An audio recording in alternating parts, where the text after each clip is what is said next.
Hello नमस्ते सबैजनालाई स्वागत छ हजुरहरूलाई मेरो कुकिङ भिडियोमा। आज चाहिँ हजुरहरूलाई भिडियो मनपर्नेछ भनेर अनि सुरुमा चाहिँ म आज कटहरको तरकारीको रेसिपी लिएर आएको छु। मेरो आलु कराईलाई चाहिँ उम्मेद गर्नु होला।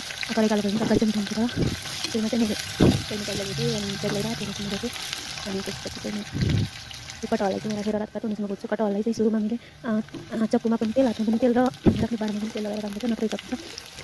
अनि त्यसपछि चाहिँ कटहरलाई दाना सबै भुटिसकेपछि मैले छिट्टै भुट्दै गरेको पानीमा छ अनि सबै भुट्दै गरिसकेपछि चाहिँ मैले यसमा मसलाहरू राख्छु।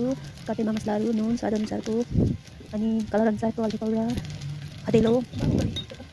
त्यसपछि चाहिँ म यसमा जिरा पाउडर र धनिया पाउडर पनि राख्छु। त्यसपछि टमाटर मसलाहरू भुटेपछि म टमाटर पनि राख्छु अनि अदुवाको पेस्ट अनि अदुवा, लसुन अनि अर्को खोर्सानी राखेर भुट्छु।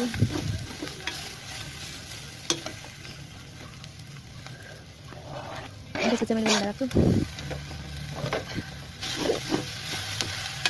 गलभेडा चाहिँ यतिको भुटिसकेपछि चाहिँ मैले छिट्टै चलाउँदै गर्छु 5 मिनटसम्म अनि त्यसपछि चाहिँ पाकेर चाहिँ रेडी हुन्छ।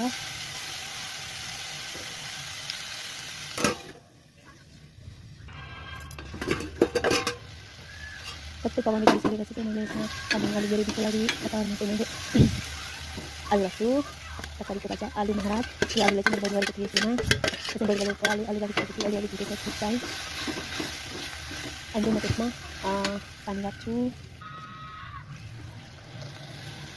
पानी राखेपछि चाहिँ 5 मिनटसम्म पकाएपछि हाम्रो चाहिँ कटहरको रेसिपी रेडी हुन्छ। हजुरहरूलाई कस्तो लाग्यो? भिडियो मन परे शेयर, लाइक, सब्सक्राइब गर्नु होला भन्दै बिदा हुन्छु। धन्यवाद, थ्याङ्क यू। भिडियो हेर्दै गर्नु होला।